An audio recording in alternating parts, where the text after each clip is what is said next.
Vai a cabo, pero que taza máis molona. De onde sacaches? De Mans do Mar, empresa especializada en merchandising deportivo e personalización textil que fabricará a túa idea. Tamén lle encarguei uns chaveiros, uns banderíns e un par de bufandas de equipos que me molan bastante. Mans do Mar, merchandising deportivo. Mans do Mar, como mola xa che digo.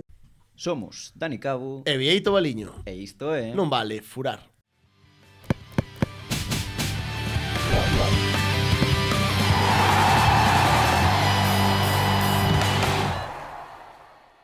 Moi boas, furiños, que tal, como estades? Día...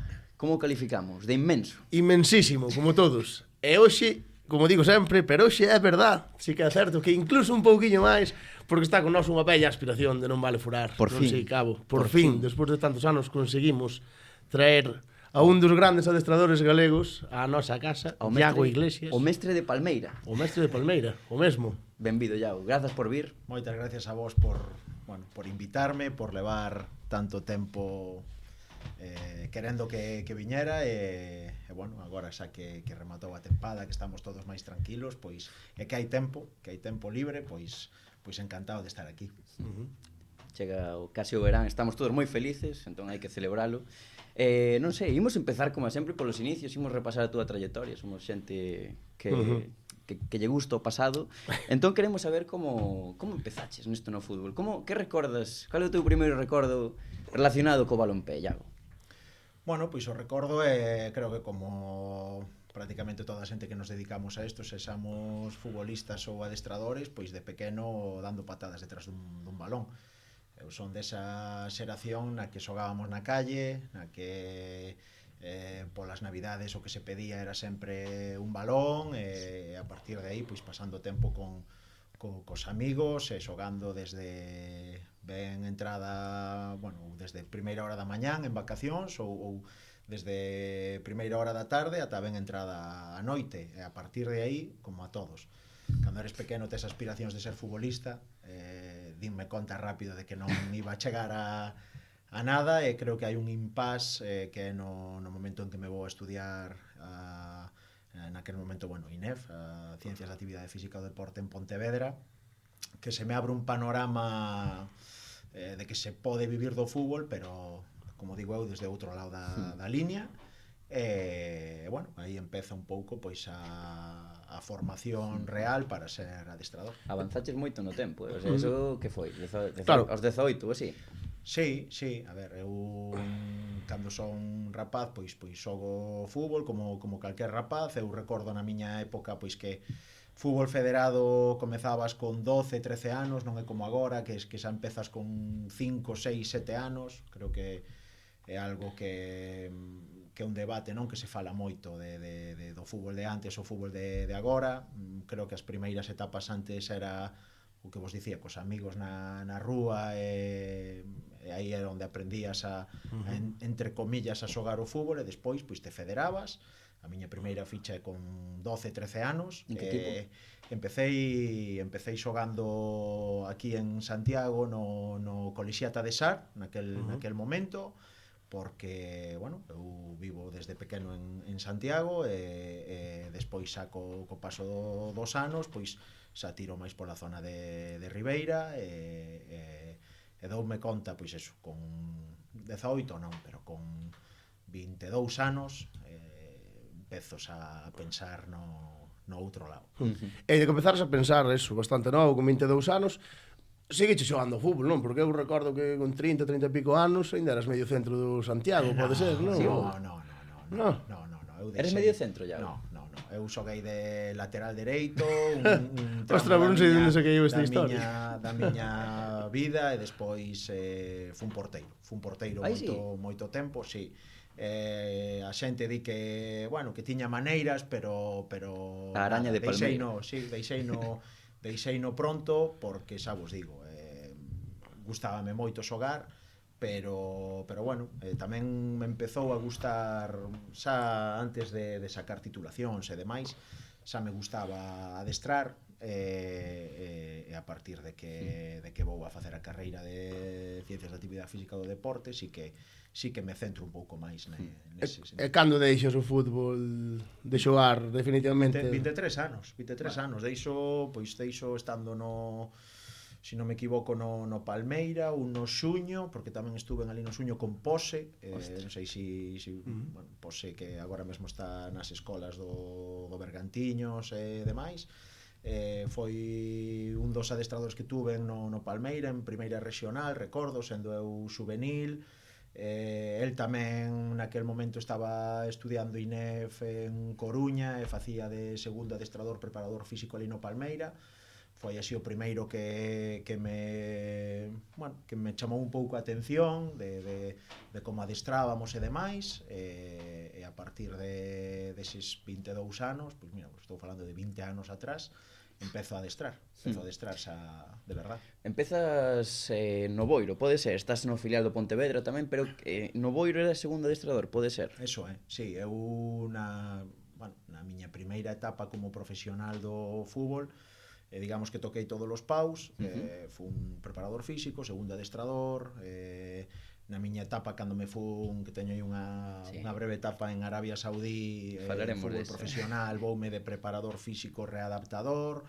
Bueno, toquei diferentes paus, pero sempre en todos os equipos nos que estuven, sempre estuvese, pois, por exemplo, naquele momento en Boiro, adestraba tamén na infantís, cadetes, sempre, aínda que estuvese no primeiro equipo de segundo adestrador ou preparador físico, sempre nos equipos nos que estuven, sempre collín. Ti ibas fogueando, non? Sí, iba porque me chamaba a atención, porque me gustaba, bueno, e creo que hai que empezar desde abaixo. E supoño que isto que che olería de moito tamén, non? Tocar tantos paus, como dis, ao final, a hora de completarte como entrenador, pois imagino. Sí, sobre todo eu creo que ao principio estaba buscando un pouco a ver cal era dentro do mundo do fútbol un pouco o que me gustaba, non?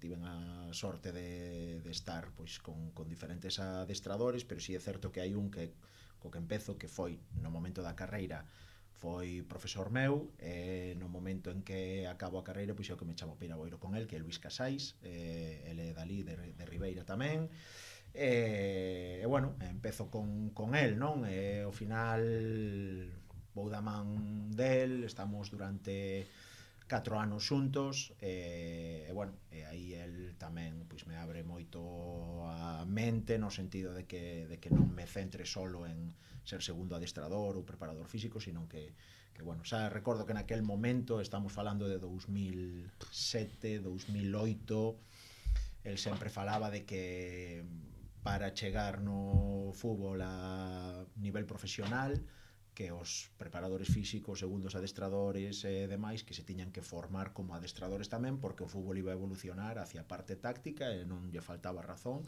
e así se ve hoxe en día, non? Os corpos técnicos de fútbol profesional de 7, 8, 10 personas que todos saben perfectamente de que vai isto. Totalmente. E mira, temos unha pregunta de carlitri.cr que di: que recordos tes dos teus inicios no Palmeira? Porque temos apuntado que fuches directivo importante no CSH Palmeira, en terceira autonómica. Que recordos tes? Que, por certo, este ano meteronse en fase de ascenso en terceira futgal, Sí, mira, ese ano é un ano que recordo con moito cariño, porque eu estaba no Pontevedra B, precisamente con Luís Casais, o que vos acabo de contar. Tiñamos previsión de continuar no clube, a cousa de un mes e medio de comezar a pretemporada e demais, pois desde o club toman outro rumbo e non contan con nós, entón como que nos vamos para casa, sí, non?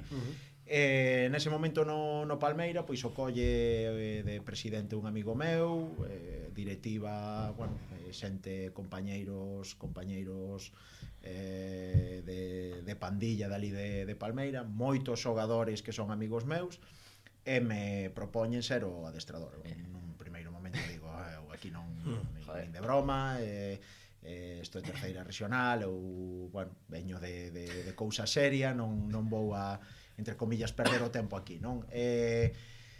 Pasan 2 semanas, non sale nada, porque non me sale nada para adestrar, volven a insistir, e ao final, pois, bueno, lle digo, mira, pois veña, vamos a dar un paso adiante, vou de adestrador, é a primeira experiencia que teño como adestrador de fútbol senior, terceira autonómica. Mira ti, Lle digo, pero aquí hai unha serie de condicións que hai que poñer, non?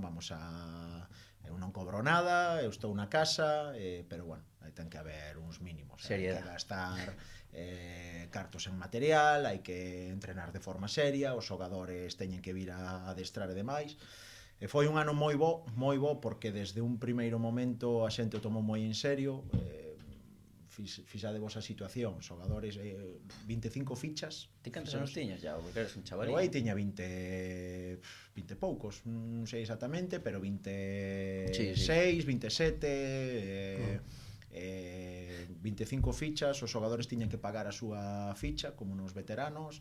E bueno, empezamos, a verdade é que a xente o tomou moi en serio. Para min, así foi o primeiro día que entrei no vestiario, e dixen que para min iba a ser un ano de aprendizaxe, que quería, bueno, que iban a adestrar e que íbamos a traballar como un clube profesional, e que me iba a tomar as cousas en serio. E eles, pois, cando digo eles, digo os xogadores, e os propios directivos, compañeiros e demais, o tomaron así. A verdade que foi un ano moi bo, espectacular, para que vos fagades unha idea. En terceira autonómica, adestrando, bueno, en pretemporada adestrábamos 3 días a semana, viñan os 25. Durante o ano, eso, sí, durante o ano adestrábamos martes e venres. Martes había xente que estudiaba fora e que baixaba a Palmeira a adestrar, e os viernes pois eran os 25. Despois chegaba o fin de semana, convocatorias de 16, era daquela, e quedaban 8, 9 tíos fora, e bueno, aí empeceime a foguear tamén na gestión de vestuario, porque tuve certos problemas, entre comillas, non, con amigos que mellor se quedaban fora dunha convocatoria, que non xogaban, que non... Sí, pero foi un ano moi bo. Non houbo ascenso, quedamos segundo, se non me equivoco. Ese ano ascendeu o Crocha, a segunda. Outro día estivemos aquí, viñeron uns do Puebla e rajaron bastante do Crocha. Sí, sei ben cale o día a día ali entre Puebla e Crocha. Ascendeu o Crocha ese ano, pero foi un ano moi bo. Despois de aí foi cando me fun a Arabia, se non me equivoco. E falando da xestión do grupo, que dicías que te empezabas a foguear neste Palmeira de terceira regional, a nivel de eso, xestionar a plantilla e demais, pensas que hai moita diferencia entre o fútbol aficionado e o fútbol profesional neste aspecto? Ou ao final son personas igual, son futbolistas? Eu pensaba que sí, que había certas cousas que no fútbol profesional non había nin que comentalas, e non é certo. Ao final os futbolistas son persoas, como acabas de dicir, sexa un xogador de terceira autonómica, sexa un xogador de primeira ref, segunda división ou primeira división, queren xogar, queren que as cousas lle salan ben. Ao final, ti como adestrador, cando deixas sin convocar a un xogador ou o pos de suplente, ou non xoga tanto como cree, pois bueno, non é que teña problemas, porque a realidade é que ao largo dos meus anos adestrando nunca tuve problemas gordos de ter que chegar a un punto de botar xogadores ou cousas destas. Non son dese perfil. Sempre intento pois que os xogadores, bueno, entendan cales son as situacións dentro do seu contexto, dentro dos equipos. E sempre intento que o colectivo vaya por encima do individual, pero evidentemente sí que hai que lidiar, e bueno, e co paso dos anos, sobre todo con certos xogadores que veñen de fútbol profesional e que van caendo as categorías nas que estamos nós, segunda B, segunda ref, primeira ref, levamos moitas sorpresas boas, no sentido de que ás veces tes idealizado o xogador profesional como que, bueno, pois teñen unha maneira de entender as cousas diferente. A realidade é que moitas veces son os que menos problemas supoñen dentro do vestuario. Non sei o porqué, se é porque saben de que vai isto, pola profesionalidade da que veñen e tal, e ás veces tes máis problemas con xente que vende abaixo. Cando digo problemas, non falo de cousas serias, falo destas cousas de xogar máis, de xogar menos, de oye, mister, porque non me pos, porque tal, e que eu ano pasado xogaba todo e agora non, tal. Bueno, que moitas veces ese tipo de xogadores que veñen de arriba a baixo, non? E o entenden mellor, ou o levan mellor, pode ser porque xa veñen de volta ou pode ser porque entenden un pouco que o que este deporte, este mundillo. Algún exemplo que nos poidas dar así que te sorprendese? Así algún que digas... Hai moitos. Mira, no ano do Compos, pois Recoba, que falábamos antes directamente, Recoba que a día de hoxe ademais é adestrador, viña de fútbol profesional, el cae no Compos porque, bueno, el é de aquí, de Santiago, romper o cruzado, recupérase aquí, pide adestrar con nós na última etapa para reincorporarse ao fútbol, e ao final queda con nós, cero problemas. Un xogador que xogaba, máis, menos, nunca puxo ningún problema. Moitos xogadores, sobre todo na etapa de Zamora, tuvemos moitos xogadores que viñan de fútbol profesional, este mismo ano xogadores como Rufo, xogadores como Héctor Hernández, xogadores que bueno, que veñen ou que teñen pasado en fútbol profesional, no trato, no día a día, ves que son persoas espectaculares, de 10 non, de 12, e ainda por riba, pois neste tipo de aspectos de que non lle tes que explicar si xoga ou non xoga, non? Entenden que bueno, que isto forma parte do mundo do futbolista, que hai 20 xogadores e que o adestrador pois decide quen xoga en todo momento, nunca pediron explicacións, e despois hai outros que a mellor eu digo moitas veces, en terceira regional, en segunda regional, bueno, agora autonómicas, non? Sí. En Noia e tal, pois incluso en Ribeira, en preferente, pois tiña algún problemiña máis do que se ten agora. Tamén o mellor, porque naquel momento, pois o mellor tamén é certo que o gestionaba de diferente maneira, e hoxe en día, pois tamén eu crecín como adestrador e tamén sei, bueno, pois o mellor transmitir a mensaxe de outra maneira, de convencer, non sei. Evidentemente non todo é cousa do xogador que sea egoísta, como se di habitualmente, non, o futbolista é moi egoísta. Eu creo que todos somos egoístas, máis que egoístas, todos queremos ser importantes e todos queremos pois que nos chamen guapo, que vemos facemos e demais. Bueno, pero eu creo que calquer persona, non solo en términos deportivos, sino tamén en términos persoais. Eu entendo que vos queredes que vos salan ben os programas, que vos vexa moita xente, e eu tamén como adestrador pois quero que gañar moito e quero que os meus equipos pois que vayan para arriba. Entonces, bueno, creo que é algo normal.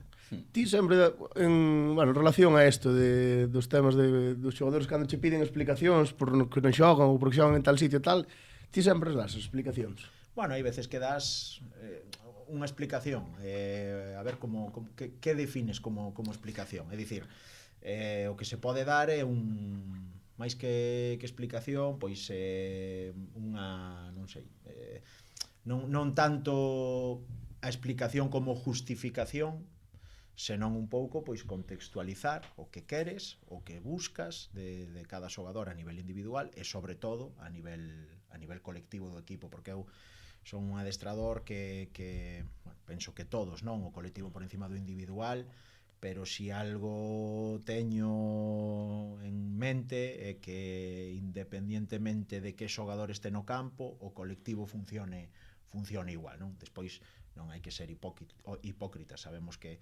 hai xogadores que che cambian todo. Ao largo da miña carreira, sobre todo nos últimos anos, tuve a sorte de adestrar moi bons xogadores, e a realidade é que cando está un ou non está, pois o colectivo cambia, pero non, tampouco son máis que de dar explicacións, gústame pois que os xogadores entendan, non? O que eu teño na cabeza, o que eu creo, e a partir de aí intentar convencelos. Hai algúns que che compran a película e hai outros que, mira, non me contes historias que xa sei de que vai isto. Antes de ir á época Arabia, que chama moito a atención, quería preguntarche se ese Palmeira, volvendo a ese Palmeira de terceira regional, xogaba o estilo que coñecemos hoxe en día de Iago Iglesias. Quero decir, porque sabemos que nesas categorías pode ser complicado. Bueno, era proxecto de, evidentemente hai unha evolución. Eu dese ano, e seguramente pois algunha xente que vexa o programa e que sea da zona dali o corroborará, o vai a corroborar, e seguro que hai algún comentario ao respecto e tal. Eu ese ano fixen un gasto que era inversión, vale? Que foi comprar un trípode e unha cámara. Eu íbame en terceira autonómica, íbame a ver partidos do Sálvora, íbame a ver partidos do Abanqueiro, estou falando de Campos de Terra, iba a ver partidos do Suño, iba a ver partidos do... e gravaba unha cámara, gravaba e tal, e despois facía na miña casa pois cortes, análisis, tal, e todos os viernes eu poñía ali os tíos, non? Fixen ali nunha pantalla en blanco que puxemos ali, había un patrocinador que tiña unha tenda de informática e nos deixaba un proyector, todos os viernes tiña que ir ás 4 a coller o proyector, subir po campo, despois o deixaba. Bueno, en aquel momento chamaba moito a atención porque, claro, vías por ali a un tipo grabando os partidos aí ven o flipao este e tal, poñíame ali na grada e grababa o partido e tal, e ali lle facía os cortes e facía o mismo tamén co propio equipo, non? E dice, mira, aquí tes o pase aquí e lle pegas directo ali e tal. Sí que intentábamos xogar, pero non o extremo de agora. É complicado. Fun evolucionando moito. Ao principio sí que me centraba moito no equipo rival, sí que lle daba moita información aos xogadores do que facían e tal, non? Pero máis por propio crecemento meu que por darlle aos xogadores facilidades para xogar, non? O que vos digo, eu ese ano tomei como, bueno, mira, non vou a ganar cartos, vos vou a perder, pero vou aproveitar para eu empezar a formarme, non? E ainda hai hoxe en día xente que pois sales un día por aí a tomar unhas copas e tal, e che ven xogadores que tes daquele, joder, o ano aquel e tal, que nos poñías vídeos e facíamos isto e tal. Entonces a xente o recorda con cariño, non? Pero sí que hai unha evolución. Intentábamos xogar? Sí, intentábamos desde o porteiro xogar en corto, intentábamos que os centrales fixeran certas cousas. Non se claro, ve moito, pois, campos de terra, é que agora hai moito artificial. Sí, naquela época, sobre todo na zona aquela do Barbanza, era moita terra con terrón. O fútbol que máis nos gusta. Campos complicados. Eu recordo o campo do Xuño, ali nas Furnas, tocabache un domingo de vento, sacabas de portería e o balón mi casa viñache de volta, claro. Sabes? Bueno, cousas que fomos facendo, que por eso vos digo que é unha etapa que recordo con moito cariño porque aínda de vez en cando penso, non? É dicir, hai nada, pois ascendemos co Pontevedra a Primeira Federación, 10.000 tíos en Pasarón, na miña cabeza todavía está pois o campo do Xuño, o campo do Nebra, o campo do... é algo que nunca deixo de pensar, non? É algo que vai comigo. Acórdome moito de, claro, agora falamos de Dallison, ou falamos de Yerko Pino, ou falamos no seu momento no Compos de Braisa Belenda ou de Miki Villar, pero acórdome dos Santis, acórdome dos Pereiras, de Chemas, de Byrons, de xogadores que eran de terceira autonómica que estaban comigo e que realmente pois me axudaron a min como adestrador a ser o que hoxe son. E me acordo moito de xogadores de Ribeira, moito xogan Manuel Ángelo, que agora é o adestrador, John, que todavía está por aí dando guerra. Son xogadores que a min me axudaron moito, que nunha etapa da miña vida como adestrador, pois eu digo moitas veces, foron conejillos de indias comigo. Eu probaba cousas e facía nos adestramentos, na maneira de xogar, e o Iago Iglesias de hoxe en día pois ten moita culpa esta xente que me axudou a chegar onde estou agora. Claro, ten que ser moi difícil tamén, o sea, claro, intentas desenvolver a túa idea de futbolística, pero en categorías máis baixas é máis complicado, imagino, non? É o que se di moitas veces, non, claro, o Guardiola fixo o que fixo porque tiña o equipo que tiña, se collo a Lleida con fulano e mengano, a ver o que facía, non sei que. Bueno, eu creo que nese caso sí que o fútbol a máxima expresión da idea futbolística que ti tes, pois evidentemente necesitas vos xogadores. O fútbol é dos futbolistas. Esa é a realidade, A partir de aí creo que pola forma que eu teño de entender o fútbol, eu sí que penso que o colectivo fai mellor o individual. Eu creo que é complicado pois este ano o Pontevedra ou o ano do Compostela ou o que fora, non? O nivel futbolístico o que desenvolvía o fútbol os xogadores. Non é o mesmo xogar en San Lázaro ou en Pasarón ou con estes xogadores de calidad que pois o que falábamos antes, non? En campos de terra ou en artificiais por aí que están pois queimaos, pero bueno, eu non son tan extremista de que non, a isto solo se pode xogar se tes a De Bruyne, se tes a Benzema e se tes a tal. Non creo en eso. O que sí creo é que tes que ter as ideas máis claras e que tes que traballar máis e que tes que insistir máis.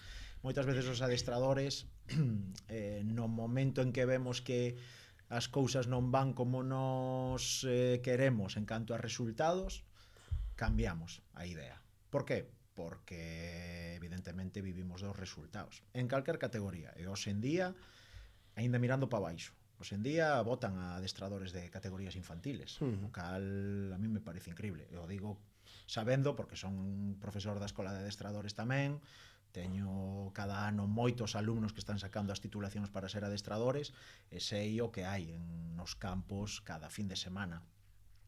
Eu sempre digo que as ideas evolucionan, pero que sobre todo que hai que traballalas e que hai que insistir. As cousas non pasan dun día para outro, non, bueno, pois facemos isto e mañá xa estamos xogando, non, hai que insistir, e sobre todo unha cousa que me parece fundamental, que é fallar e equivocarse. Eu o digo sempre, eu perdín moito, tomei moitas decisións erróneas, as sigo facendo porque ao final a vida do adestrador ou o traballo do adestrador o 80% é tomar decisións, que equipo pos, que cambios faz, como queres xogar, tomar decisións, non sempre acertas. Isto é ensayo e error. Esa é a miña idea así un pouco genérica do que vai isto. Despois tamén estás, bueno, temos apuntado que estás nunha época no Portonovo de asistente, pero despois chega esa época que nos chama moito a atención, que te sai a oportunidade de ir a Arabia con Raúl Caneda, o mítico veterano adestrador do Grove. Como surxe isto, Lago? Raúl Caneda, que agora está en China. Correcto. En China, de feito, levou de segundo adestrador a Óscar Cano, que estaba no Depor. Pois mira, isto surxe porque Raúl Caneda está no Al Ittihad, no equipo no que agora mesmo está Benzema e demais, que creo que gañaron a Liga este ano, se non me equivoco. Ten o equipo facendo a pretemporada en Portonovo, porque ele é de O Grove, e os ten ali facendo a pretemporada. Aos árabes todos. Sí, os árabes fan todo o grande. Fan todo Van a Portonovo, todo o camping grande. de Baltar, ¿no? Bueno, estaban en hotel, evidentemente, pero sí que adestraban en Baltar, no campo do Grove e demais. Bueno, digamos que fixeron un pequeno stage ali de pretemporada. Estando ali, pois perden o preparador físico que era español, o fisioterapeuta Carlos Alonso, que coincidiramos na época de Pontevedra, De Moaña, de Moaña, iso é, está de fisioterapeuta ali durante o stage, única exclusivamente, e o irse ao preparador físico, pois, bueno, el dá o meu nome, falan comigo, e de aí nos vamos os dous a Arabia. Sale de aí Raúl Caneda, primeiro adestrador, Carlos Corberán, actual adestrador do Valencia, segundo adestrador, e ali estaba ya o Iglesias de preparador físico recuperador con Carlos Alonso, e alá nos vamos a Arabia. Estuven, pois, ali a temporada é ano natural, entonces, bueno, coincide que empeza a Liga, aquel ano creo que empezara en setembro, unha cousa así, ou incluso antes, e ali vou a aventura árabe. Pensáchelo moito? Perdón. Nada. Bueno, non é que o pensara moito, pero porque é unha oportunidade que creo que había que coller. Eu ese ano iba a adestrar o Puebla, eu estaba de coordinador do Puebla categorías inferiores. Ese ano Puebla me di de collelo eu de adestrador en primeira autonómica, de feito estou confeccionando plantilla e demais. Un dos xogadores, para que vos fagades a idea, era Bechu, iba a ser Bechu, un dos xogadores, e finalmente sáleme isto, e o tomo, voume, e queda, se non me equivoco, queda Becho de adestrador, pasa de ser xogador conmigo a ser adestrador ese ano no Puebla. Bueno, non o pensei moito, a verdad. Tamén é certo que naquel momento estaba coñecendo aquí agora a miña muller, levábamos un mes e medio, cando me sale a oportunidade, o primeiro que aparte estaba con ela, Feira Medieval de Noia, chámanme para ir e tal, e cando colgo o teléfono lle digo, acábame de dicir isto e tal, e collelo se queda así e me di, tes que ir porque levamos pouco xuntos, pero xa me dis que queres vivir desto do fútbol, que é unha oportunidade que sei calquera outra, me di, vaite, pero cando veñas de volta non sei se estarei aquí. Mira, por eso sigue aí. Aquí estamos. Sí, de feito, cando veño de volta e cando empezo en Ribeira preferente, e ese ano o conto sempre. Ela foi a miña primeira analista. O sea, isto do que facía eu de ir ca cámara, o trípode e tal, o ano do Ribeira, xogábamos na casa os sábados, para os domingos ir ver rivales, e sempre collíamos os que deixaba o Val, alá en Ferrol. Había que ir alá a Ferrol. Eu lle dicía, bueno, non saíamos todo o mundo 30 anos, te estou dicindo, non? Os sábados é imperdonable. E máis se o equipo xoga o sábado, non? Pois sales por aí tomar algo, nos era unha estabas na casa, ás 9 da mañán en pé, íbamos para Ferrol, eu lle dicía que iba a levar por aí a comer e tal, era comer, pero despois íbamos a ver o Val, ela gravaba, eu tomaba as miñas notas e durante varios anos pois estuvemos así, ata que chegamos ao Compos e aí xa había un analista e xa non había que facer eso. Perdón? Abonado. Bueno, pois prácticamente, porque todos os partidos íbamos alá, estábamos alá, sí. Quen fora trípode? Pois eso lle dixeron un día, un día que estábamos ali na grada, efectivamente, baixaba, porque inda que fóramos a gravar era domingo e iba pois ben vestida, pois un día se escoitou por ali, quen fora trípode, pois sí, quen fora trípode, é verdad. Sí. Son recordos bonitos porque son inicios e que aínda de vez en cando pois o falamos, claro, ahora dúas fillas, ela é a persona que está todos os días, que o mundo do adestrador perdón pola expresión, pero é jodido, sobre todo na casa, cando chegas a casa e as cousas non van como ti queres, e bueno, a xente que tes ao teu redor ten que saber de que vai isto, e se ainda por riba pois te acompañan no camiño, pois máis aínda. É moi importante, ao final un solo non vai a ningún sitio posiblemente. Totalmente. Eu creo que hai que ir acompañado. Eu creo que hai que ir acompañado aos sitios porque, bueno, ou recorrer o camiño acompañado porque hai momentos duros nos que necesitas xente que che apoie, e tamén nos momentos vos necesitas xente para disfrutalo, e para ter con quen dicir, joder, pois mira, aí nada, estábamos en Palmeira ou en Ribeira ou en tal, e mira agora onde estamos, e bueno, e sempre con miras a ir crecendo. E volvendo un pouco a esta etapa en Arabia, porque claro, ahora o fútbol árabe é como moi top e tal, pero claro, ti, isto foi no 2012, non? Parece 2011, 2012. Sí, 2012, sí. Que te atopas ti cando chegas alá? Que fútbol era ese? Había moita diferencia co fútbol árabe que podemos coñecer un pouco máis hoxe? Atópome un fútbol no que se gasta moito carto, pero que de nivel era unha primeira ref de agora. Clubs o fútbol árabe naquel momento solo permitía ter 3 xogadores estranxeiros, o resto tiña que ser árabe. Agora está moito máis aberto eso, sí. A liga era, bueno, todos os equipos, todos os clubs tiñan 3-4 estranxeiros que ganaban moitos cartos, que se lle pagaba moito para que fora ali. Os campos, bueno, nós, por exemplo, no Al Ittihad, na cidade de Jeddah, é unha cidade pois para que vos fagades unha idea, tipo Barcelona, non? Na costa e demais, pero o mellor tiñas que ir a xogar ao medio do deserto, a un Medina, por exemplo, que sí, no medio do deserto hai unha cidade, non sei cantos habitantes, pero pouco, e de repente un estadio da hostia, pero medio vacío, non? É dicir, non hai o seguimento que hai agora. A sorte era que nese momento o Al Ittihad estaba xogando ou xogamos Champions Asiática, é dicir, nos tiñamos que viaxar a China, nos tiñamos que viaxar viaxabas por todos eses países asiáticos, chegamos a semifinal. Na propia cidade de Jeddah hai dous equipos, Al Ittihad outro equipo que dali, era como se fora Real Madrid Atlético de Madrid, non? E bueno, había esa competencia sana, pero bueno, creo que creceu moito, sobre todo a hora de abrir, pois que veñan xogadores de fora tamén para subir un pouquiño o nivel, máis alá do propio foco mediático. E tanto que foron, E recordas algunha anécdota así curiosa? Supoño que o choque cultural tamén foi grande.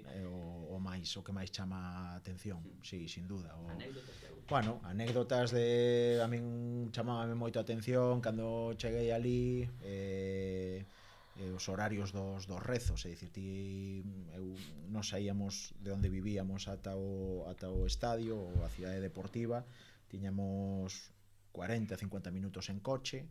Se a ti che collía o rezo, empezan pois as distintas mezquitas, empeza a sonar un rezo, e ti, pois imagínate, estás nesta rúa, pechan todos os comercios, salen afora, poñense a rezar, 10 minutos máis tarde o rezo vai por aquí, é dicir, como que che vai acompañando a xente tal. Pero o máis curioso foi na miña chegada, primeiro, segundo adestramento, coincidiu no Ramadán, ademais, empezamos o adestramento, empezamos o quencemento facendo tal, e de repente empeza o rezo, e os xogadores quedan parados, todos, non? Entonces eu quedo, non sabía.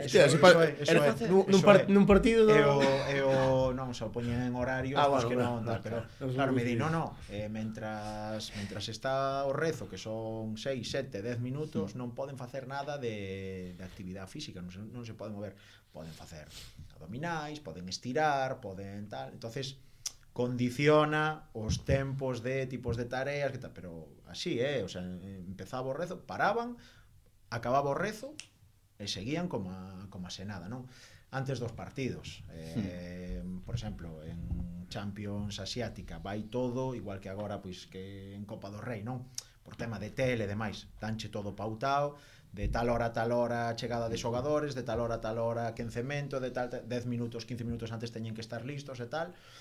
Saíamos a facer o quencemento, ali non era 15 minutos antes ou 10 minutos antes, era media hora antes. Por qué? Porque a media hora antes aínda rezaban, salían, facían o quencemento, viñan, facían o rezo e saían ata. Entonces, o choque cultural era brutal, porque tiñas a 20 futbolistas árabes, un croata, un brasileiro e un tal, que estaban tan panchos preparándose, os outros ali rezando e tal, e ainda por riba, desde que acababa o quencemento hasta que empezaba o partido, pasaba media hora. Claro, a activación... Non sei para que quentei, sabes? Pero bueno, sí, hai moitas anécdotas e moitos choques culturais. A cena antes do día de partido, que normalmente pois hidrato de carbono, proteína, tal, ali cordero, ali día de tal, ali estas cousas de coidarse, entre comillas, pois unha cultura totalmente diferente que hai que adaptarse.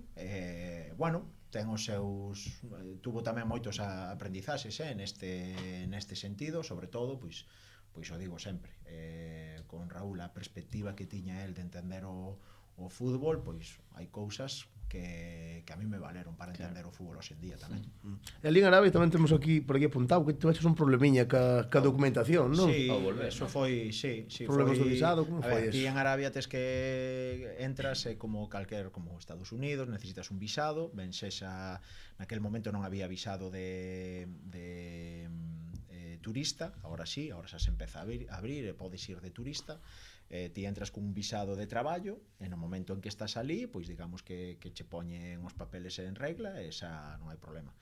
Que pasa? Que nós estuvemos pois, no tramo ese de competición que fun eu, porque a liga xa estaba empezada e demais, pois estuve en 6-7 meses. Cando íbamos a vir de volta, tanto Carlos como eu, en Navidades, porque claro, ali non viven as Navidades, non son cristianos, son islámicos, tiñemos 10 días, cando íbamos a volver, pois nos din desde o club que non podemos, porque se vamos ao aeropuerto, pois que vamos a ter problemas. E de feito nos tuvemos que quedar ali 4 ou 5 días a maiores ata que arreglaron os papéis, non? O sea, démonos conta que despois de 6 meses estábamos ilegais no país. É un país pois complexo, porque non sei como teñen agora, pero naquel momento Corea do Norte, Arabia Saudí e outro máis que non sei exactamente cal era, se ti estás ilegal non che meten no primeiro avión e che mandan pa casa, deixanche ali hasta que o teu país pois incluso meterte pa cadea, Iago. Pode ser. Entonces, bueno, a verdade é que nos asustamos, tuvemos 2-3 días complexos, pero ao final arreglamos. Es 2-3 días que fixestes logo, andades medio achicados por ali. Estar na casa esperando noticias por parte do club, e a partir de aí arreglouse, e nada, dun día para outro, avión e de volta. E despois che volves a Galicia, xa pillas as riendas do Atlético Ribeira que falábamos antes, e estrenaste na categoría en preferente, pode ser de primeiro adestrador. Sí. Joder, temos apuntado que tiña xogadores que agora que seguen xogando, algún en activo, que falábamos antes de John, estaba Viturro, que está na cidade de Ribeira, Juan, o porteiro do Boiro, con 20 aniños, xa era un bigardo. Flori, que está aínda en activo, Álvaro Calo, Diego Fernández, no seu naquel momento Manuel Ángel adestrador era xogador, Fran o seu irmán. Tiñamos Miguel Cobas, que é de Villagarcía, mítico de Arosa e tal, ahora xa está retirado. Chiño, non Chiño o dianteiro do Compo, sino un Chiño medio centro de Catoira, que é familiar de Padín. Fixéramos un equipo xeitoso, foi un ano bo, mantuvemos a categoría ben. Ese ano ascendera o Bergantiños de Javier Lavandeira con Piñeiro, tiña un equipo moi potente. Foi un ano tamén moi bonito, moi parecido ao ano ese do Palmeira, porque tamén xente conocida, xente dali de Ribeira, fixemos un equipiño moi, a verdade é que xoven, pero moi dinámico, xogaban moi ben o fútbol e competíamos moi ben. Foi un ano bonito, foi un ano chulo, sí. Compaxinabas co Santiago de Compostela Non, juvenil? ese foi o ano seguinte, sí, ese ano compaginaba, bueno, ese ano do Ribeira empezo a dar clase na escola de adestradores. Aí empezo ao volver de Arabia, adestro Ribeira, empezo a dar clase na escola de adestradores 2013, ata o día de hoxe, 12 anos levo tamén na escola. Quen crees que foi o mellor adestrador que pasou polas túas mans? De que agora estea mellor destacando e que diga, joder, este tío no de alumno. Podría ser eu. Refíreste clase a Viei. Refíreste aos cursos de adestrador? Sí. Algún que nos sones. Fabio do Santirso. Sí, Fabio foi un deles, Simón Lamas, tedes estilos diferentes. Totalmente. Gonzalo naquel momento Choco, ahora Londras. Hubo varios. Ademais, tamén tuve xogadores que non é Pablo Antes, Roberto Baleato, Samu, naquel momento estaban sacando os cursos de adestrador tamén. Sí, pero quizáis os que máis igual me olvido de algún, pero creo que na actualidade Fabio, creo que Simón, que Gonzalo eran adestradores que agora mesmo están en activo chamando a atención ou que son presente dos banquillos galegos, pasaron por as miñas mans, entre comillas. Hai nivel en Galicia a nivel de entrenadores. Moito nivel. Eu digo moitas veces, eu teño moita envidia de cataláns e vascos, no sentido de que os cataláns e os vascos antes de ir a buscar fora buscan na casa. E cando digo na casa non digo dentro do club, que tamén, sino dentro da rexión, non? a vista está que o adestrador galego ten nivel. Óscar Gil Sanz, Claudio Giraldez, Simón, que agora está en Portugal, xa non vos digo nada de Rubén de la Barrera, hai moi bons adestradores, creo que hai que mirar máis o produto nacional en todas as categorías, en todos os sentidos, pero sobre todo no fútbol profesional.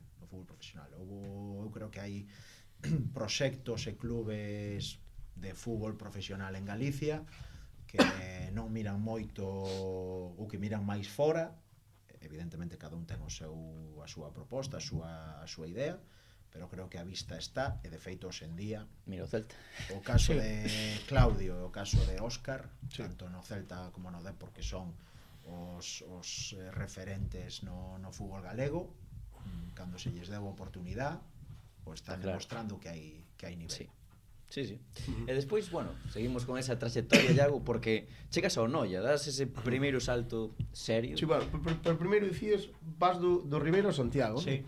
Ese cambio de pasar dun equipo de primeira autonómica a base. Pois aparece a oportunidade do Santiago, e aí eu quería, digamos, que salir un pouco da zona na que estaba.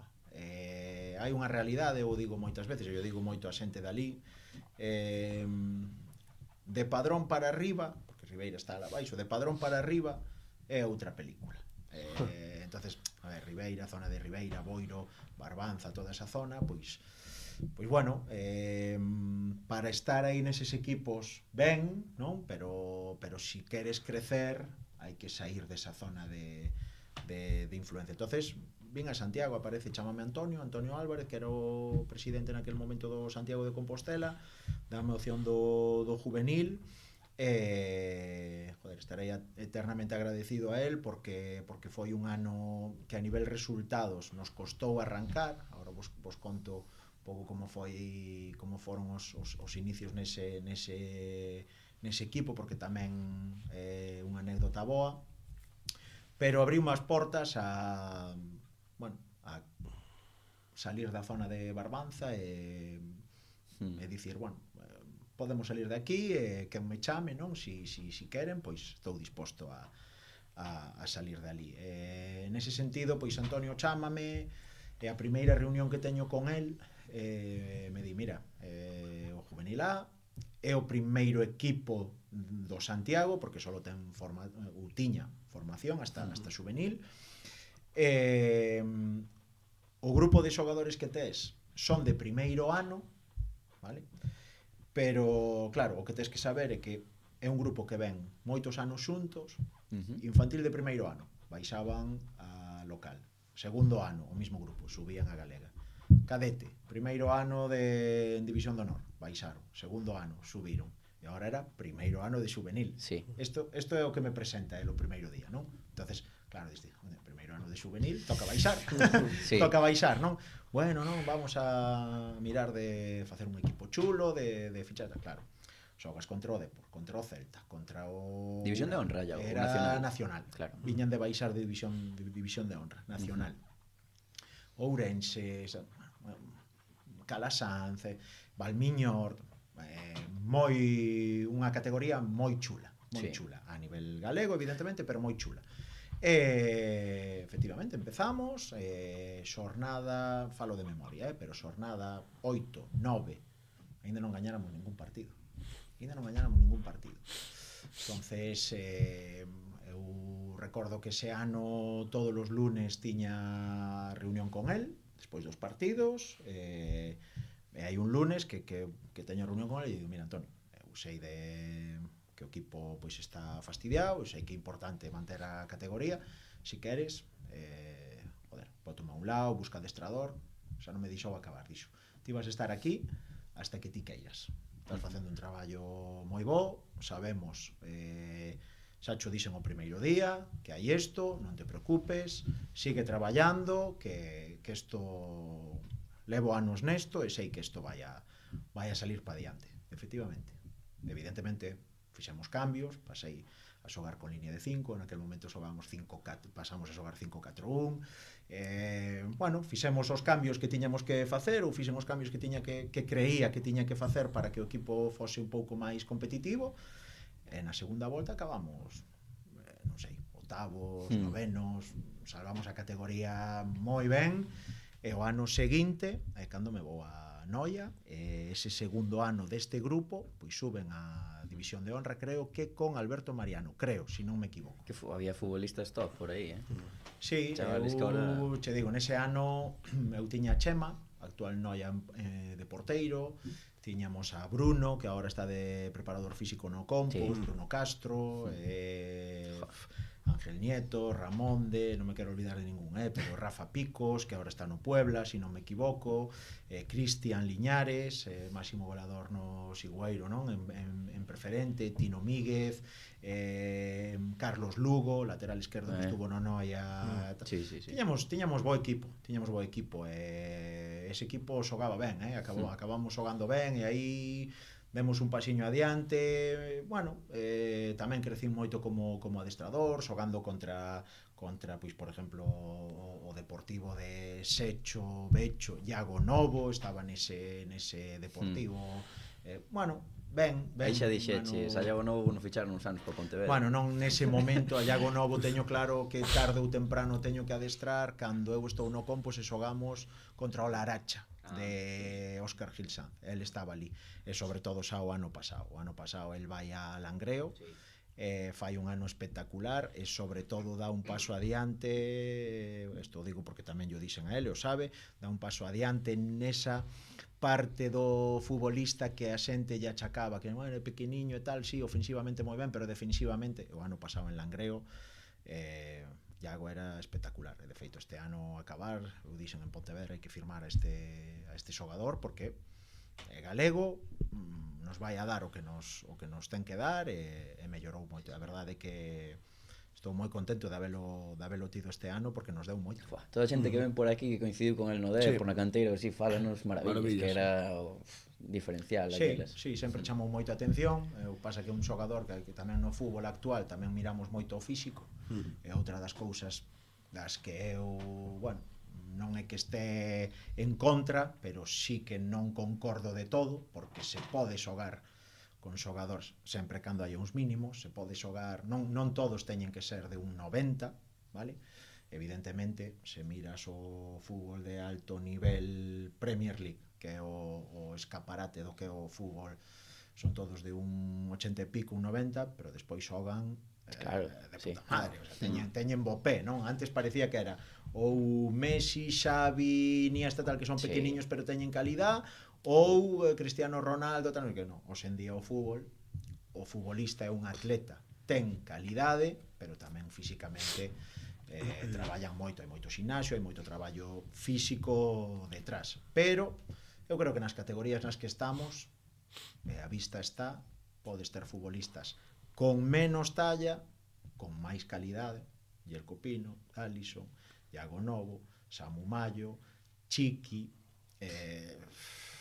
sí que iso de esa España 2010, Joder. Bueno, claro, sobre todo cando chama a atención é cando xogas contra un Villarreal, contra un Mallorca, os ves salir ali todos de un tal, ainda por riba os acabas de ver hai 3 días na televisión, non? Movistar tal, e de repente vas a xogar contra eles.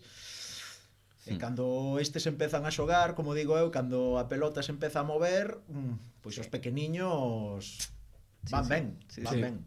E bueno, nesa época entón en Noia chegas a terceira, joder, ven de ascender o Noia. Temporada 15-16. E ti, bueno, mantes o bloque, fichas un par de futbolistas que seguro que tiñas olleados, como Samu, Dodubra, Diego Bendaña, Saro, que viña de descender co Bertamiráns. Esa tempada, o resultado final foi o descenso, pero que sacaches desa tempada? Porque seguro que é un montón de cousas. Un aprendizaxe brutal en canto a ter que darlle unha volta a idea de xogo, sobre todo no perfil defensivo.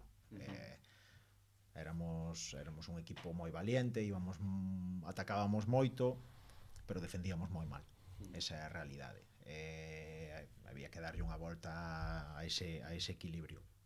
primeira volta acabamos fora de descenso, pero na segunda volta cando a cousa se pon seria e cando os equipos empezan a xogarse as habichuelas, pois non somos capaces de competir e acabamos descendendo Botana naquel momento, que non era presidente, era vicepresidente, se non me equivoco, ou bueno, estaba na directiva e tal, me din de renovar. Eu estaba renovado Pero que pasou aí? En Noia. Quen chamou? Bueno, pois a cousa é que me chama Botana, precisamente, e me din que chamaron do Compostela. Para preguntar por min. Sorprendeute, Iago? Sí, sorprendeume porque eu o ano anterior, estando no Santiago, sí que ao terminar a tempada, sí que falan conmigo desde o Compos, pero para o juvenil. E cando Botana me di que lle chaman do Compos, eu contaba con que era para o juvenil, e me di que non, que para o primeiro equipo. En ese momento é el, pois o que me di que evidentemente eu tiña palabrao seguir en Noia, pero que entendía e que me deixaba, bueno, que nos deixaba salir, non? A Lesotero e a min, que o meu fiel escudero, a la onde vamos os dous xuntos desde ese momento, precisamente desde Noia. E me sorprendeu, sí que me sorprendeu porque, claro, Compos ven de descender de segunda B, proxecto importante, bueno, é difícil que se fixen nun adestrador que ou habitualmente pensamos, non, descenso, fracaso, nadie vai a mirar por min, e ao revés, ascenso, éxito, todo o mundo me quere, e tamén teño experiencias de que ao final pois tampouco te chama nadie ou non che sale o que queres. Entonces, bueno, esa é un bo aprendizaxe na vida que tamén o levo conmigo, que é independientemente do resultado final, fai o teu traballo, que sempre vai haber alguén que che este mirando e que o mellor pois pode cadrar que pense en ti, e o caso é o Compostela. A verdade é que estuvo atenta aí a dirección deportiva do Compos, Empeza un proceso de, bueno, estás 5 tempadas no Compos, pero esa primeira, pois xa, ascendo Fabril, esa primeira acaba de sétimos, pero xa o seguinte ano gañades a Liga, pero non se dá o ascenso. Empeza ese, bueno, que falábamos antes de que estaba desgafado sempre yo, e chega ese primeiro Español B con Puado, por Lozano, tal.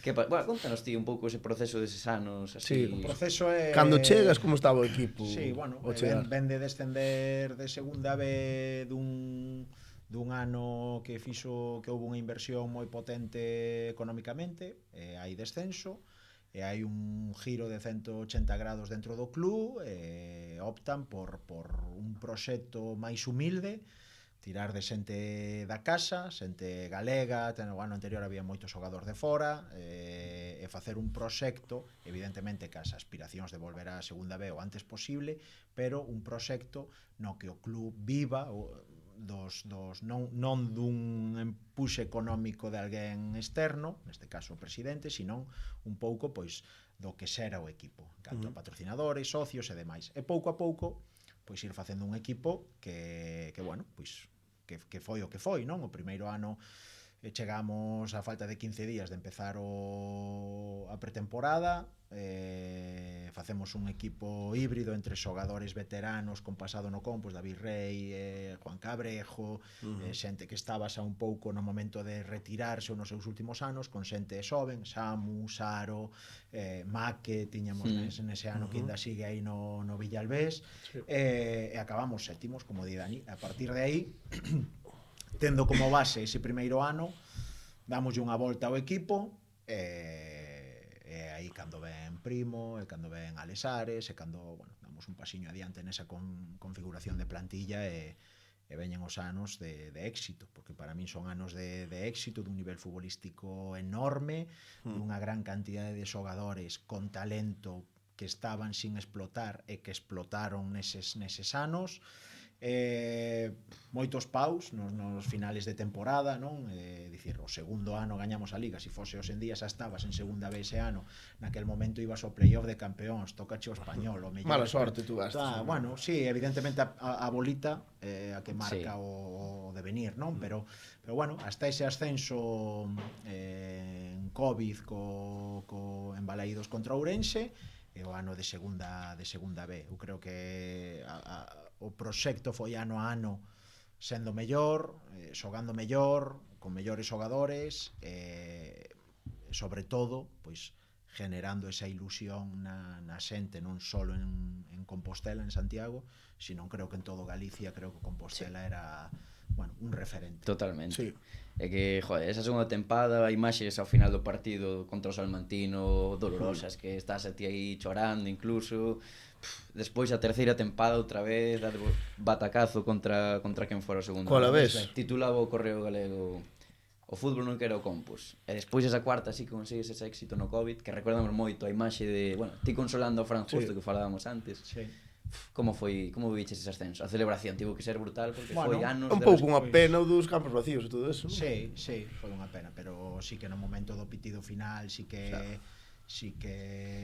bueno, recordo ahora se me pon a pel de galiña, sí, é un pitar ao final e sentir, joder, por fin, non? Por fin o conseguimos, recordo de chorar, recordo de ter un sentimento de felicidade, de deber cumplido, porque creo que merecíamos moito antes, e tamén no propio momento pois de poñerme no sitio do lado, non? Porque como lle dixen Fran nese momento, sigue insistindo, sigue tal, porque eu levo 3 anos seguidos vivindo isto, bueno, ahora tocoume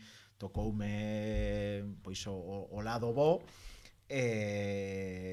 moita felicidade, o teño marcado, é unha data marcada, igual que a deste ano. Bueno, ao final hai no mundo do fútbol pérdese máis do que se gaña, e cando estás nestes momentos hai que disfrutalo, hai que disfrutalos porque bueno, é moi complicado. A xente desde fora, ten un equipazo, non? Hai que ten uns xogadores de tal, sí, pero que gañar sempre é moi difícil. É difícil. Moi difícil. Gañar unha liga é complicadísima. Manter unha categoría, ganas 2, perdes 2, empatas outro, vaiche dando. Gañar unha liga, martillo pilón, pum, eses anos, Ourense, Bergantiños, había equipos potentes. Que ascenso, bueno, é unha pregunta complicada, porque cada un ten o seu, pero que ascenso disfrutates máis? Este ou do Compos? Disfrutei os dous. O do Compos por o que recordo é de conseguilo, despois de o que a siga consigue, de ser bueno, martillo pilón, non? Pero ese ano non o pudemos disfrutar porque era o Covid, non había nada. E este ano creo que evidentemente tamén houbo un proxecto de insistir, que foron dous anos, non? Pero sí que o que houbo post ascenso, a veracidade de festa, o que disfrutamos e demais, ten moito máis, bueno, disfrute, por dicirlo de alguma maneira. Despois ese Compos en segunda B foi increíble, non sei se recordas con moito cariño ese 0-2 en Riazor que recordamos todos, porque foi a máxima expresión quizáis dese Compos, que tiñades un equipazo, que por certo nos pregunta se o Anillo o mellor recordo e mellor xogador no Compos daquela. Móllate, Iago. Aí o 0-2 de Riazor, pero aínda o falaba aí atrás, hai un 0-3 contra o Celta B en Barreiro. Sí. Celta B de carreira, de xogadores da repera. Que me molle un xogador, hai moitos, pero sobre todo por cariño tal, a nivel futbolístico. Para min, Praisa Belenda, Bicho,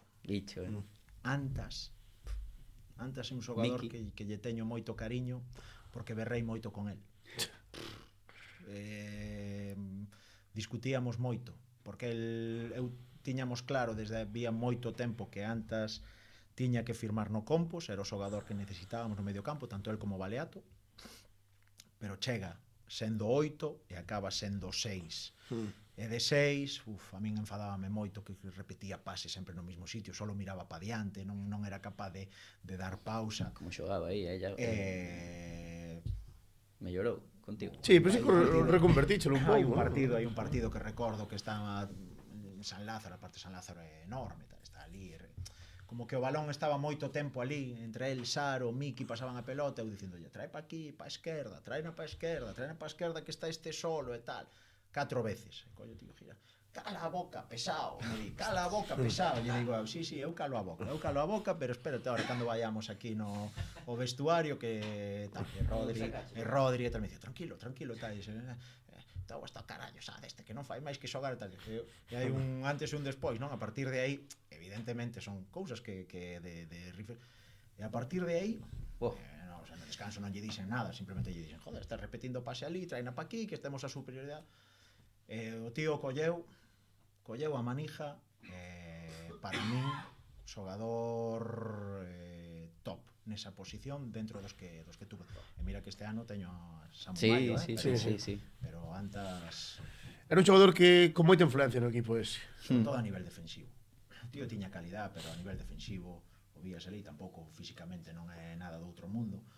Pero era un toca narices, sabía manexar os tempos de feito, no playoff que ascendemos, acaba de lateral esquerdo. E marco penalti. Vamos perdendo 1-0.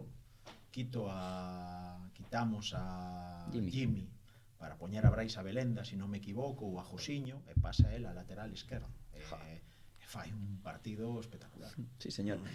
Como se dá a saída do Compos, Iago? Porque sorprende un pouco porque foi nun momento en seguro. Bueno, era a reestructuración, ibades para a segunda ref, pero estabades ben, que teñamos un equipazo, que pasou aí? Porque, bueno, pasa que despois de 5 anos entendemos ou entendo que xa a miña etapa aí acabou moi...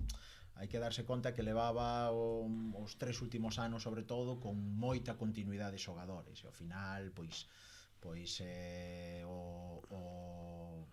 a mensaxe, o día a día, pois se vai desgastando. Esa é a realidade. Entonces, bueno, busco un pouco a min a cabeza e o corazón me pedía que tiña que prefería salir no momento 12 bo, que quedar un ano máis que o mellor pois que acabase con outra sensación, non?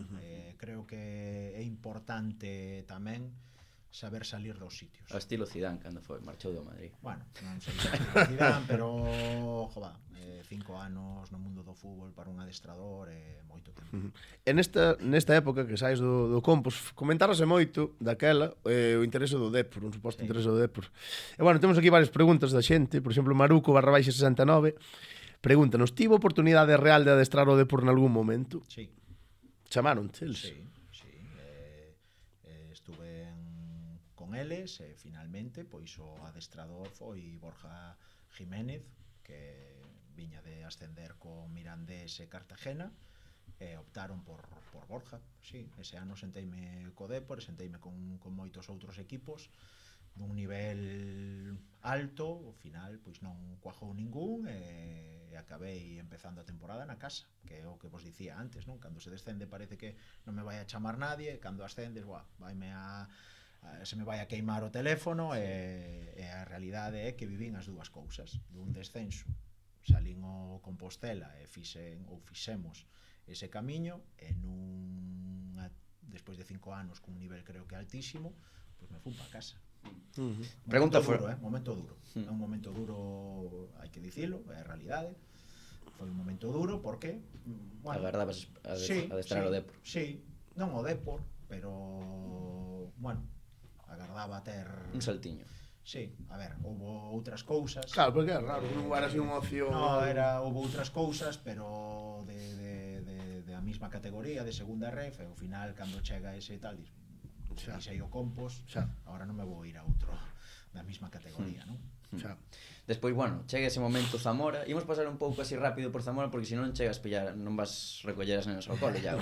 Zamora, estás un ano e medio, estás en segunda ref, chegas, bueno, nun momento no equipo non iba moi ben, despois a segunda tempada, pois estás todo o ano, acabas en playoff outra vez, a la vez B. A la vez B outra vez. Estaba por aí o que está no Athletics, a nadie, non? Bueno, sí, Panichelli, o dianteiro do Mirandés. O filial. O filial, outra vez a la vez. Sí, outro a la vez totalmente diferente. Quizáis o a la vez do primeiro momento co Compos era un un Alavés de menor nivel, pero o ainda que así. collemos no Zamora era un equipo de Sí. carallo. 0-0 e 4-0 despois vos marcaron. Sí, o partido de volta pasáronos por enriba. Foi parte o 0-0 en Zamora, acabou o partido e dicíamos, ben, foi unha cousa moi parecida, a sensación foi moi parecida a do Español, o ano do Compos, que empezamos o primeiro partido na casa 0-0, chegamos ali e foi 4-2, pero o 0-0 na casa era, joder, viramos o Español, un equipo tal, e no 0-0 fomos para casa dicindo, joder, competimos ben, no partido de volta podemos tal. O mismo pasou co Alavés, 0-0 e dicíamos, bueno, temos opcións, vamos ir ali. Tanto Español como Alavés viñeron o 0-0 esperando a ir a casa e dixeron, estes na casa son de verdade. E así foi. Sí, foi o teu fin na tua experiencia en Zamora. Bueno, saíches de Zamora despois deso, xa o tiñas decidido, chamo Pontevedra, como foi o tema? Acaba a etapa en Zamora por mutuo acuerdo, no sentido de que entenden que despois dese ano e medio pois que teñen que cambiar un pouco pois o proxecto ou a persona que leve o proxecto, normal, cando vimos para Pontevedra.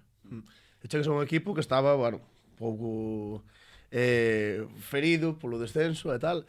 Como afrontaches a tua chegada? O sea, que cambios tuveches que facer? Non sei. Que fixeches cando chegaches o primeiro ano? Hai que decir que todo isto dixéchelo outro día no programa de Fondo Norte, en profundidade, de forma espectacular, que foi un traballazo. E, bueno, contanos ti un pouco, así brevemente, que si non... Que Pontevedra te atopas cando chegas? Atopo un Pontevedra en reestructuración, en un pouco con cambio de idea, dese, evidentemente, igual que na etapa do Compos, igual que en Zamora, que a idea de volver a primeira rev, de ascender, pero o primeiro que eu, cando me sento co club e falamos, eu percibo polo que contan que bueno, pois que queren ascender, pero que queren asentar unhas bases para que non pase o do ano anterior, subir a primeira ref e volver a baixar, non ser ese equipo ascensor. Entón, nese sentido parte un pouco o proxecto, non? É un proxecto con xente un pouco máis, un equipo un pouco máis galeguizado, como se viu, un equipo que bueno, que transmita o que realmente é o Pontevedra, que compita, que ilusione. Bueno, e pouco a pouco, pois xuntos da man, clube, xogadores, corpo técnico, pois crecer, ca idea de voltar a primeira federación, pero tendo en conta iso. Chego con toda a ilusión do mundo. Para min, o dixen moitas veces, eu estudiei en Pontevedra, estuve no Pontevedra, tanto no filial como adestrando na canteira, infantiles de Liga Galega.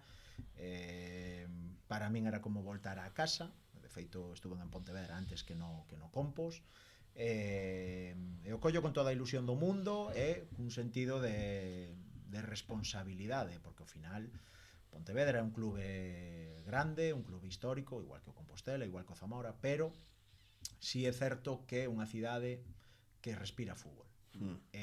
Tamén unha das cousas que pedíamos ou que se quería era reenganchar a esa xente, non? Despois dese ano complexo, volver outra vez a que a xente se reenganchase o Pontevedra e así empezamos. Man a man co Ourense Club de Fútbol, consiguen ascender eles e vos ao playoff, e atopades vos outra vez con filial, Iago, esta vez Jesús Rodríguez, o Betis Deportivo. Jesús Rodríguez, tío. Como os fastidiou ese home? Sí, bueno, sí, un ano que vai moi ben. Bueno, empezamos, creo que a nosa primeira victoria, pretemporada non gañamos ningún partido. Eu estaba moi tranquilo porque veía que o equipo iba collendo a idea, non me preocupaba. No contexto ao redor non estaban tan tranquilos, porque é un sitio que hai exigencia desde o día 1.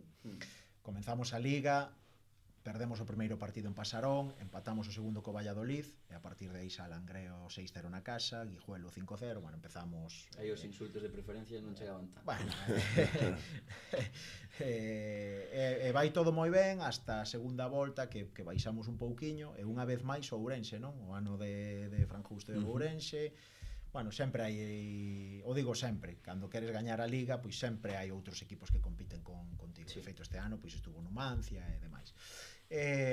Sí, nos vamos ao playoff, a primeira eliminatoria é Deportivo Aragón, somos quen de remontar e de eliminalos, e o segundo partido o Betis que era un falso quinto, quedou quinto, pero era un falso quinto porque a vista está, para min cando algo parecido a cando vimos o Español, cando vías partidos do Español dicías, estos chavales van, pois o Betis era o mismo, todos os informes que tiñamos da zona sur dicían o mismo, non? Fomos ali, na primeira parte mete Jesús, na segunda parte eu creo que merecemos empatar, canto menos, pero salimos dali ca idea de Pasarón, tiñamos o recordo de Deportivo Aragón, de remontar ben, en Pasarón eu pensaba, se estamos ao noso nivel, vamos a ter opcións de pasar. E chegamos a Pasarón, e os chavales digo, os do Betis Deportivo, pois fixeron un partidazo, esa é a realidade. Neste caso, pois Jesucito, sí. Ademais teño Félix Cao, que está de preparador físico no Betis, Samo Dixera durante o ano, e aínda este ano, ahora que está co primeiro equipo, mo recorda moitas veces. Mira, o chaval que é juvenil e tal, e dese equipo primeiro. Os que siguen en primeira ref mantiveron categoría ben, e hai moitos xogadores dese equipo que están en segunda división, en estranxeiro. Foi un pau moi duro, Iago. Como houve dúbidas para a renovación? Ti como viviches? Eu pola miña parte non. Foi un pau duro, porque estuve fastidiado, porque realmente creía que o íbamos a conseguir. Foi doble pau, o día do Ourense, que se nos escapa o ascenso directo, e o día do Betis. Pero desde o propio momento no que acaba o partido, eu teño claro que quero conseguir o ascenso co Pontevedra. Nun primeiro momento que se falou sempre era de que a nivel contractual se vai ano a ano, que se quería facer un proxecto. Pero claro, ao final, ao largo das temporadas van pasando diferentes cousas, e ao terminar, pois, tanto por unha parte como por outra, pois teñen que reflexionar se é o que se quere ou non, e a partir de aí tomar decisión. Eu tiña claro desde o propio momento en que acaba o partido que quería ascender co Pontevedra, que tiñamos que ascender co Pontevedra, que o podíamos facer, e que a pouco que atináramos cos xogadores de cara ao ano que ven, que sería este, que o íbamos a facer. E aí, bueno, houve 10 días que se esperou pola decisión do club, e o club finalmente pois decidiu. Tú veces que apretar un pouco, hai que convencer a Lupe? No, para nada.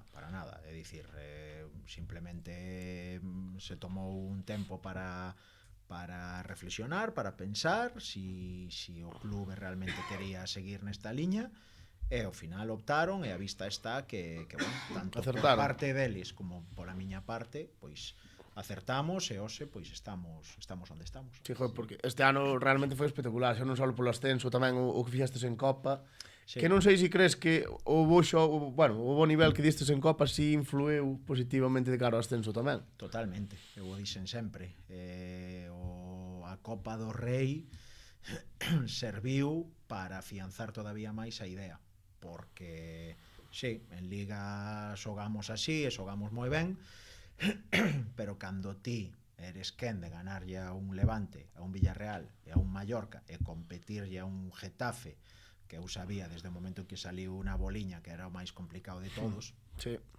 Eso fai que ti como adestrador, cando das a mensaxe ao equipo, o equipo crea todavía máis. Claro, é que o habitual moitas veces nestes casos, un equipo así como Pontevedra que está xogando ascenso, pois sería, pois mira, pasamos da Copa, sabes, vamos a xogar este partido contra este equipo de primeira, pero non só nós. Sí, pero bueno, eso é algo tamén que está digamos que instaurado no club. É dicir, somos o Pontevedra, temos que competir contra todos. Claro. e tamén así o collemos desde o primeiro día, desde o primeiro momento. Insisto, creo que a Copa nos axudou moito a afianzar a idea, a crer todavía máis nela, a xogadores que nesa plantilla de 20, 21 xogadores que temos que xogasen todos e que todos fosen importantes, e sobre todo a meter a xente, a chegar a xente ao equipo. Claro. O digo sempre, na primeira eliminatoria contra o Levante, na segunda contra o Villarreal, 6.000, 5.000, viñan nun principio a ver os xogadores do Levante e do Villarreal, pero no Mallorca, en Getafe, a xente viña a ver o Pontevedra. Acabaron vendo o Pontevedra. Eso é, bueno, pois, sí, mérito dos xogadores. Destes 3 partidos que comentabas, que eliminastes o Levante, Mallorca e Villarreal, en que partido acabaches máis satisfeito? Villarreal. Equipo Champions, Equipo Champions. Villarreal. O equipazo. Cando xogamos contra o Levante, bueno, viñan daquelo da Dana, estúvose pospoñendo e demais. Recordo que foi un martes, un mércores, xa xogaran todos de Copa, éramos nós os únicos que xogaban, e dicir, todo o mundo viu o Pontevedra Levante, ainda por riba votaron pola Galega. Villarreal, creo que o equipo estuvo moi ben, ainda por riba. Marca D'Alisson no 86, o sea, ao final do partido un pouco como justicia, non? Mallorca evidentemente tamén estuvemos moi ben, o disfrutamos moito, pero o día de Villarreal eu o disfrutei moito. Joder, que aparte son 3 equipos que están ben este ano, sabes? Non é que os pilles en horas baixas e tal, son 3 equipos que están moi ben. O Levante vai ascender, seguramente de forma directa. Villarreal acaba de clasificarse a Champions, Mallorca era o finalista da temporada anterior, da Copa do Rei anterior, está aí para meterse en Europa, e ao final Getafe viña en Liga nun momento en horas baixas, pero foi gañarnos a nós e enganchou unha racha que casi se mete en Europa, non? Ao final agora tuvo 3 ou 4, 5 partidos creo seguidos perdendo, pero estuvo a nada de meterse en Europa. Tremendo. O sea, ascendedes, gran celebración, ya o objetivo cumprido. A pregunta que se repite todo o mundo, a que nos fai, por exemplo, Iván Pérez, pa o ano que? Que sabemos que esta semana te reuniches, o acercamento co Pontevedra, o teléfono Botafume, hai outros equipos que chamaron, efectivamente. Bueno. Que vas facer, Iago? Valo decir a quen non vale furar? No, non vou dicir nada porque non sei, pero si é certo que o dixen o club mas evidentemente eu quero escoitar o Pontevedra e estamos bueno, pois a expensas de o dixen xa tamén no programa de Fondo Norte, entendo que os tempos do club son os que son. O primeiro que teñen que facer é, evidentemente vamos ou se vai a unha categoría nova, máis exixente, con diferente presupuesto. O primeiro que ten que facer o club é saber cal vai a ser o montante económico, que é o que quere facer, un pouco cales son as vías. A partir de aí pois entendo que se falará de condicións. O que se falou a semana pasada pois é un pouco isto, non? A idea que o club ten, a idea que podo ter eu, bueno, pois entendo que nesta semana seguiremos falando ou se tomará algunha decisión. A ti gustaríaches seguir co eu estou moi contento co que se fixo e que a base sólida que creo que hai. Son 2 anos que creo que se fixo un traballo moi bo, que creo que hai esa base asentada, pero tamén é certo que bueno, pois que o ano que ven ou o seguinte paso, pois que hai que tomalo con bueno, pois ca responsabilidade e ca seriedade que ten que ter, non? Porque o proxecto de cara ao ano que ven do Pontevedra ten que ser bueno, pois acorde á categoría na que vai estar. Supoño que acorde tamén ten que ser, bueno, que se vexa tamén no teu traballo, non? Ver como se recompensa o teu traballo, que eso querelo ver. Sí, un pouco todo, pero fin de contas é tamén saber ou ter claro que mimbres vai haber en canto a plantilla e un pouco o que se quere facer, porque a ver, a realidade é que a min me traen a Pontevedra ou cando se ficha un adestrador, neste caso son eu co corpo técnico, é para ascender. O ascenso está feito, dicir, eu nese sentido estou tranquilo porque creo que o traballo está feito. A partir de aí, pois hai que valorar si realmente no futuro pois é factible conmigo ou o mellor o traballo está feito, non sei. Cal crees que pode ser a categoría natural, por así dicilo, deste Pontevedra, tendo en conta a infraestructura que ten, historia... A ver, etcétera, eu etcétera? creo que hai que ser conscientes, eu o dixen moitas veces, os clubes están na categoría que están de forma directamente proporcional o apoio que teñen, tanto a nivel económico como a nivel de masa social. Esa é unha realidade. Hai moitos exemplos de equipos de fútbol profesional que estando en segunda ref, primeira ref e demais, teñen moito abonado, moito seguidor. Non só abonado de que poñan os 100 e pico euros que sea de tal, porque eso ao final pois é un porcentaxe tal, senón dese apoio e por que non dicilo, desa presión que meten para que os clubes apreten e vayan de verdad con proxectos para estar no fútbol profesional. Eu o dixen tamén en Fondo Norte, bueno, non sei, eu creo que agora mesmo é ascender para quedar en un plazo de 2-3 anos, optar por realmente ser un equipo que esté pelexando por un playoff de ascenso a segunda. Para min esa sería a realidade. Igual que no seu momento, pois o Compos, non aquí. Non me gusta falar de equipos nos que estuven e demais, pero creo que os proxectos non teñen que ser non, ala, este ano inyectamos 2 millóns de euros ou o que sea e hai que ascender de forma directa.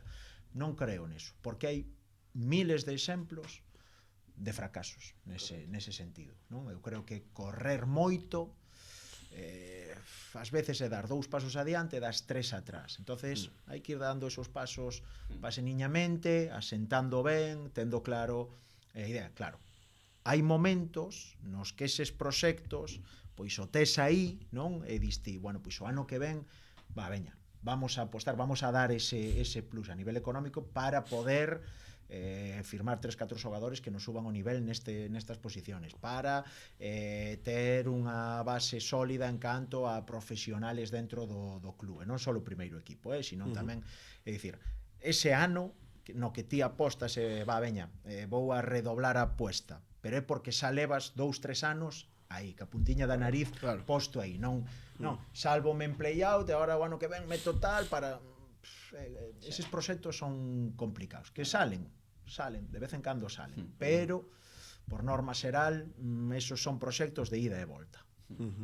Bueno, pasamos a preguntas da audiencia e algo que tiñas preparada que me preguntaches se llevamos facer. 4 futbolistas de equipos galegos de segunda ref que te levarías no caso de seguir ao Pontevedra ou a primeira ref. Entonces non poden ser do Pontevedra, porque eu o digo sempre, os meus son os mellores, pero de segunda ref, Kevin, Fabril, pode ser un salto moi natural ese, Sí, bueno, pareceme un xogador moi interesante. Xogadores interesantes en todos lados, pero bueno, do Pontevedra non podo dicir. Ten que ser de, bueno, pois gústame, xa de hai anos, gústame moito Canedo do Bergantiños, porteiro. Gústame o lateral esquerdo do Bergantiños, Tillán. Hai varios, Antañón. Creo que este ano no Bergantiños fixeron unha plantilla aí, Darío fixo un traballo moi bo, e Jorge Cuesta sacou un rendemento boísimo. O fichaxe de última hora de Tiago, xogador no Arenteiro que me gusta. Claro, estás falando de segunda ref, si pudiéramos ir a primeira ref, pois habería varios do Arenteiro, habería algún do Ourense, evidentemente no no Compos, pois bueno, creo un pouco que por proyección Hugo Matos pode ser un xogador interesante a ter en plantilla. Preguntounos aquí Alpes Rec se Manu Rivas estaría nun proxecto con Iago Iglesias, que meteu vos na ida e na volta. Sí, Gustache, Manu? pero que Manu Rivas debuta en segunda vez comigo, xa, sendo juvenil, de aí sale o Depor. Claro. En aquel momento era extremo esquerdo, agora é carrilero, lateral, extremo, sí, é un xogador que ten que xa daquelas apuntaba maneiras, e si é certo que este ano pois o seu rendemento foi moi bo, sendo, bueno, pois debutante na categoría, e ao final acaba sendo importante dentro do Compos. E de terceira red?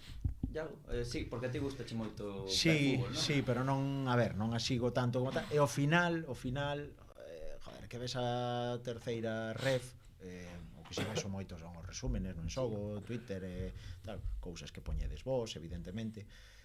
E que eu sempre digo o mismo, os vellos roqueiros son os que están aí. Dicir, falábamos antes, Sarriana, Diego Rey e Santi Gegunde, dous xogadores que tuven no Compos, e aí siguen dando guerra, non? Sí, moitos, hai moitos xogadores, sí, Maque, que non sei que partido foi, meteu 2 goles, un ca dereita, outro ca esquerda, algo creo que hai xogadores de moito nivel. A U de Ourense creo que ten uns xogadores de moito nivel, non sei se de outra categoría, agora están na categoría que teñen que estar ou que gañaron, non? No terreo de xogo, e creo que van a facer unha boa tempada o ano que ven, porque é deses proxectos dos que eu vivín e dos que vexo que teñen un pozo, hai boa afición, teñen as ideas claras, van dando os pasos que teñen que dar, confeccionan unha boa plantilla, xente xoven, xente veterana. A min pareceme un caldo de cultivo interesante para facer cousas chulas. E índonos un pouco máis aos banquillos, que adestradores che gustan? Ou pensas lle ves máis potencial? Algún que che recorda a ti cando empezaches? Bueno, non sei se potencial. A ver, evidentemente os dous que falamos ahora mismo están en fútbol profesional, Claudio Giraldez e Óscar Gil Sanz. A min Gonzalo é un adestrador que me gusta moito, xa da súa época en Choco. Evidentemente este ano en Alondras pois non o puden ver moito. Iván Carril leva facendo un traballo espectacular, ademais cando estábamos nos no Compos, ele estaba no juvenil, estuvo varias sesións de adestramento con nós no primeiro equipo. Borja, adestrador da U de Ourense, creo que neste ano e medio, desde o ano pasado que chegou a mitad de temporada, está facendo un traballo espectacular. Non sei, hai moitos. Fíjate, o caso Sarriana pasan 3 adestradores, o equipo sigue competindo moi ben, e o actual adestrador, precisamente o ano ese que eu estaba no Santiago de Compostela, el adestraba Ourense, estaba ali conmigo, non? Na mesma categoría, quero dicir. Hai moitos adestradores que creo que están facendo as cousas moi ben, e que joder, pois que se demostra unha vez máis que creo que si se lles dá outros proxectos máis importantes, pois que van a facer as mil maravillas. Unha última pregunta así máis persoal, Iago, así brevemente. Quero que me digas en cantos anos te ves no fútbol profesional. Tírate unha aposta. Porque vas a acabar no fútbol profesional, sabémolo todos. O gallá. A ver, teño 42.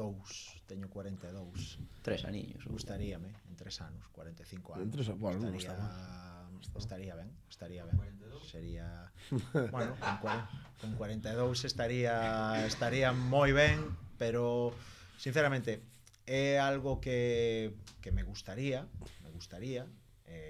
feito traballo para chegar, pero tampouco teño prisa. Non o digo sempre. As cousas chegan cando teñen que chegar, e sobre todo, o que me gustaría é cando chega un momento, cando alguén crea pois que Iago Iglesias pode ser o adestrador adecuado para un proxecto no fútbol profesional, ou si chego no club no que este ben con ese ascenso, pois que esté preparado para realmente ese momento manterse. Hai algún equipo destes grandes, de aquí, de España ou de fora, que che gustaría entrenar, especialmente? Non nos vamos a poñer Un que che faría ilusión. Que che, sí, No, hai máis que me faga ilusión, eu sí que teño moi claro que primeiro, os adestradores teñen que estar onde se lles quere. Eso por un lado. Hai que percibir que che queren, e para iso o club pois ten que pois ter claro que eres ti a primeira opción. E despois os contextos. Eu teño claro que a miña idea futbolística pois non cuadra en todos os lados. Entonces, tamén hai que ser consecuente a hora de tomar as decisións de onde vas ou non deixas de ir. Non sei, o invento, pois imagínate, un equipo de fútbol profesional de España que sea de defender e correr. Non vou a dar nomes, vale? Non me vexo nese contexto. Se te chama ese equipo ou calquer outro, non lle vas a dicir que non. Claro. Pero seríamos ou teríamos que ter claro que a nosa idea a esa afición nese club tal, pois que o mellor non cuadra. Claro, é que se pasara eso, que farías? Que intentarías cambiar o equipo ou intentarías cambiar ti? Bueno, por exemplo, o noso ano de Zamora, Zamora ten unha idiosincrasia, unha maneira de facer as cousas, e sobre todo de anos anteriores co adestrador que tiñan antes, que deu éxito dun fútbol diferente ou cunha perspectiva diferente a nosa. Non acabamos de cuajar, esa é a realidade, pero non por nada, sino pois porque pois ao mellor nos interpretamos mal o que tiñamos que facer ou o que sexa, pero que eu creo que evidentemente os adestradores temos que evolucionar, temos que adaptarnos aos contextos, pero tamén creo na marca personal. Vostedes unha marca clara, non vale furar. O logo que tedes, a maneira que tedes de entrevistar, de facer as cousas, esa é a marca personal.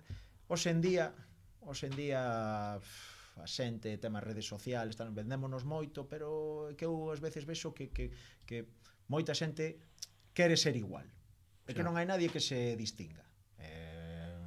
Este é un programa, non se pode dicir marcas e demais, pero a manzanita, a xente compra a manzanita porque é a manzanita. Sí. Esa é a realidade. E non solo esa manzanita supuestamente ahora todo Dios a ten, non? Pero duns anos a esta parte o que tiña a manzanita era diferente. Leva eso a outros contextos, non? O contexto que queiras. Creo que nese sentido, pois bueno, ser unha marca diferente, que nin mellor nin peor. Ollo con isto, nin mellor nin peor, pero creo que cas súas ideas ten que ir a muerte. Non, é que hai que evolucionar, a mí me preguntaban moito, non, ao principio desta tempada. De cara á temporada, vas a cambiar moito tal. Evidentemente vamos a evolucionar, pero non vou a pasar de blanco a negro. O que vou a facer é que o blanco sea blanco cristalino. Que quero dicir con isto? Perfeccionar a idea. E con eso ir a muerte. Bueno, tal, é que non, é que hai que defender máis, é que nestas categorías non se pode xogar así, é que non sei que tal. Non o creo. Si eu ataco moito, non me van a atar. A vista está, ves os números, non somos o equipo que menos, pero somos o segundo equipo que menos goles en contra recibimos. E somos o equipo que máis ataca da categoría. É dicir, o diferenciarse de alguna maneira. Insisto, nin mellor, nin peor. E para gustos, pois hai colores. Pero si é certo que hai contextos ou hai equipos que que o mellor non cuajamos. Claro. É algo que o falo moitas veces, sobre todo cos alumnos dos cursos de adestrador. Hai veces que che chama un equipo, é tentador, pero mellor non é o seguinte paso que tes que dar. O mellor hai que dar outro paso intermedio, sabes? Entonces, bueno, aí está a dificultade desto. Sí, señor.